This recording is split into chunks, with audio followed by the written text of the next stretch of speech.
Kita bang tanan adunay dakong katungod nga mahimong mga anak sa Dios? Ang tubag, yes, kitang tanan adunay dakong katungod nga mahimong mga anak sa Dios. Gipadala sa Dios ang iyang anak dinhi sa kalibutan aron sa pagluwas kanatong tanan ug aron paghatag og kahayag sa nangitngitan nato nga kinabuhi. Nag-ingon sa unang Juan bersikulo 9, si Hesukristo mao ang tinuod nga suga nga mianhi dinhi sa kalibutan ug naglamdag sa hunahuna sa tanang katawhan. Mao na isuon nga si Hesus gipadala sa Dios niini nga kalibutan aron paghatag og suga sa tanang katawhan nga nangitngitan ng ilang kinabuhi, aron pagpahayag sa tong kinabuhi niini nga kalibutan ug aron sa pagluwas sa mga sala nga nabuhat nato niini nga kalibutan.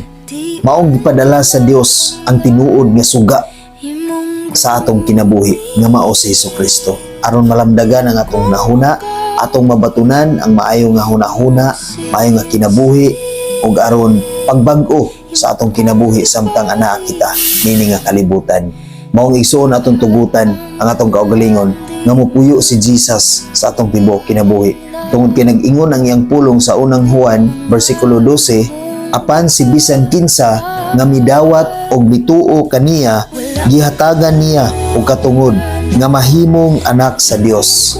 Mao ni pinakaimportante igsuon aron mahimo kitang mga anak sa Dios.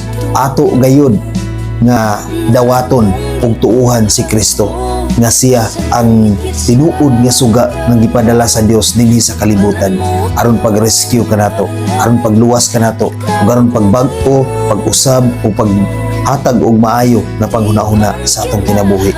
Tungod kay siya ang naglamdag og maayo nga hunahuna sa tanan nga katawhan, wala siya gipili igsuon kung dili sa tanan, ingon siya sa tanan nga katawhan, walay gipili ang Dios. Walay gipili si Jesus sa iyang pag-abot niini nga kalibutan. Kitang tanan iyang gihatagan og katungod nga mahimong mga anak sa Dios. Mahimong iyang igsuon. Apan igsuon adunay kondisyon aron mahimo kitang anak sa Dios. Kinahanglan nga mutuo ug mudawat kita kaniya nga matinud-anon gayud, nga kinasing-kasing gayud ug ato gayud kanang puy-an sa tibuok natong kinabuhi. Atong puy-an sa matag adlaw samtang ania kita nini nga kalibutan igsuon. Tungod kay kung dili nato napuy-an igsuon, dili gid kita mahimong tinuod nga mga anak sa Dios. Maong sugod karon igsuon, bisan unsa ka pa ka makasasala, bisan unsa pa ang imong nabuhat sa kalibutan, bisan unsa pa ang imong mga sala diha sa hunahuna sa tinan-awan ug sa sinultian, kung muduol ka sa Dios igsuon, kung mutuo ug mudawat ka ni Jesus, aduna ka dakong katungod nga mahimong anak sa Dios. Dili gayud ka na ibaliwala sa Dios igsuon kung matinud-anon ka nga muduol sa Dios, kung matinud-anon ka nga imong isurrender ang imong kinabuhi ngadto sa Dios. Ang Dios matinud-anon usab nga mutuman sa iyang mga pulong nga iyang gisaad nga ni kanato. Amen. God bless sa tanan.